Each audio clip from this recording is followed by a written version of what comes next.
Bon début de week-end, mesdames, messieurs, bienvenue à l'actualité du jour. Les drames ont frappé la communauté des Karambi. Nous sommes donc à Rougari, situé précisément dans la zone tampon entre le parc national du Virunga et la chefferie.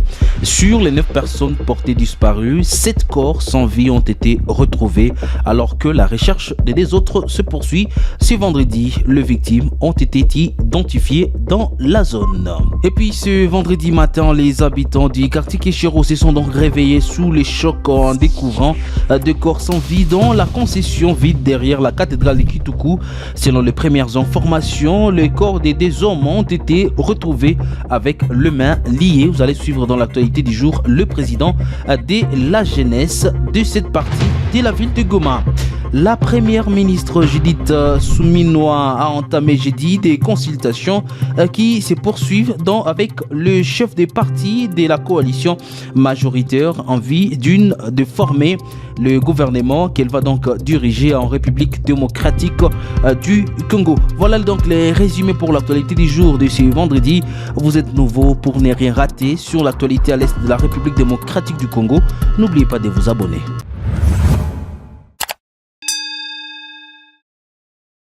Commençons à Rutshuru par cette découverte macabre. Les drames ont frappé la communauté des Karambi à Rougari, située précisément dans la zone tampon entre le parc national du Virunga et la chefferie. Sur 9 personnes portées disparues, 7 corps sans vie ont été retrouvés alors que la recherche des autres se poursuit ce vendredi 12 avril 2024. Les victimes ont été identifiées comme suit: Tito Chamou, Lazare Roumie, Claude Ndachorugie, Eric Serubungo, Daniel Bingwa, Manishimwe Birozi et bienvenue Kivuruga. Cette tragédie rappelle un incident similaire l'année dernière où 13 personnes ont également perdu la vie au même endroit, situé à 35 km au nord de la ville du Goma dans les territoires de Rutshuru. Cette zone est sous les contrôles de rebelles du 23 RDF.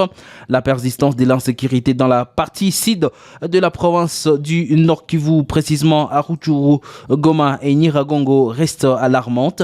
Mboussa Mukanda, qui livre la nouvelle, exhorte le gouvernement à redoubler d'efforts pour neutraliser les terroristes du 23 RDF.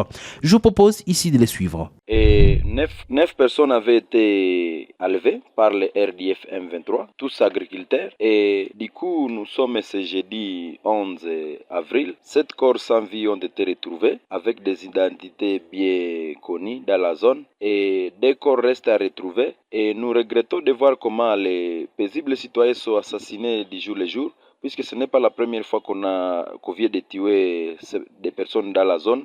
Pour dire, ça fait plus d'une année, au moins dans le début de cette guerre, plusieurs massacres avaient été enregistrés dans le groupement de Rougari. Et ici à Karambi, nous signalons que 13 personnes avaient été tuées dans moins d'une année passée. Et nous demandons au gouvernement de multiplier des efforts pour finir cette guerre, vu que les désolations, les assassinats, les cas de violation des droits humains sont enregistrés partout dans les zones où contrôle le RDF M23. Nous demandons aussi à la population vivant dans les cas de déplacés de dénoncer tout mouvement suspect, vu que la sécurité dans le petit nord du territoire de la province du Nord Kivu est devenue trop, vu que les assassinats à Goma, à Nyiragongo, la fabrication de faux Wazalendo par les Rwandais, tout ça il faut dénoncer pour dire les présidents des sites de déplacés doivent dénoncer tout mouvement suspect dans le cas des déplacés et même les gens qui vivent à Goma et aux environs de dénoncer tout mouvement suspect.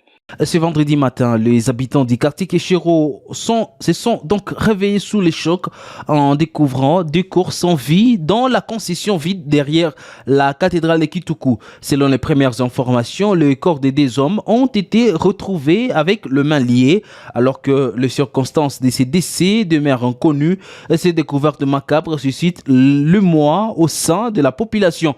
L'inquiétude se lit donc sur le visage de curieux présents sur les lieux du sinistre, tandis que les interrogations affluent quant à la capacité des autorités locales à assurer la sécurité de leurs administrés.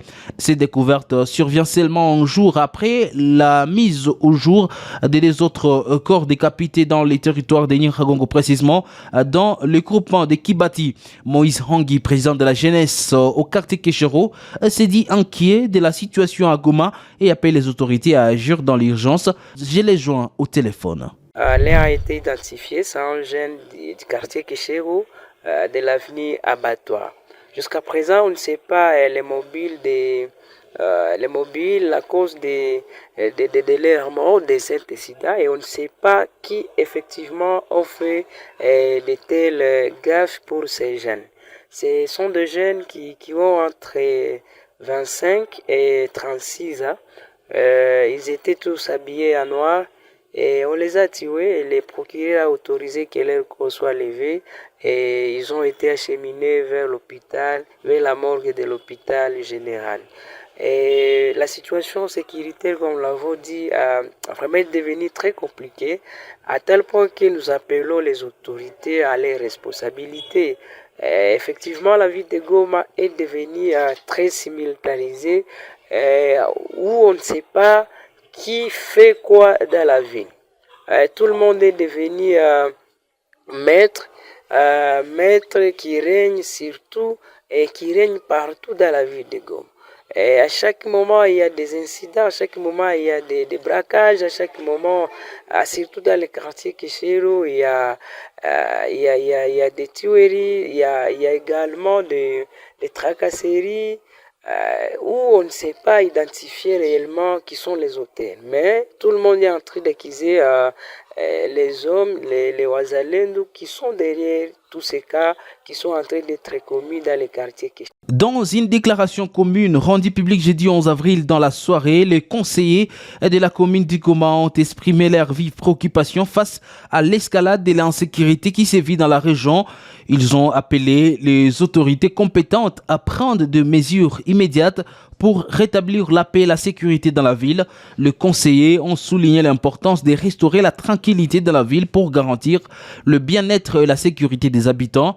Ils ont également appelé la population à collaborer avec les autorités en signalant toute activité suspecte et en restant vigilante face à la menace de l'insécurité. À tous les malfrats qui sont appréhendés par les services de sécurité, Brice Tamboué, conseiller municipal de la commune de Goma, propose l'appel la plus forte pour décourager ceux qui se livrent à des actes qui déstabilisent la ville de Goma. Il est dans cet élément. Nous devons quand même laisser la justice faire son travail et une fois que ce dernier son travail conclu, nous pensons que les mesures drastiques doivent être appliquées sur ces coupables, une fois dit coupables. La ville de Goma a longtemps souffert de l'insécurité.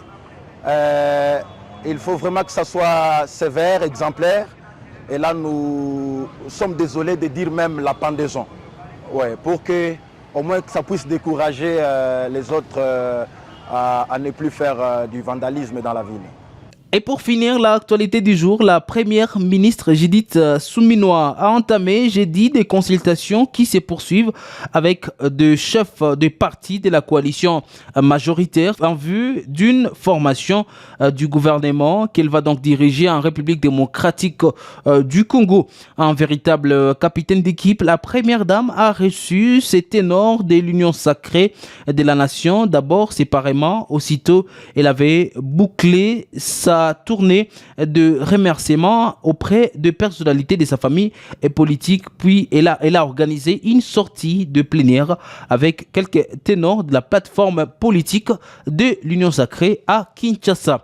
Mesdames et messieurs, ça sera tout pour l'actualité du jour. Merci à vous de l'avoir suivi.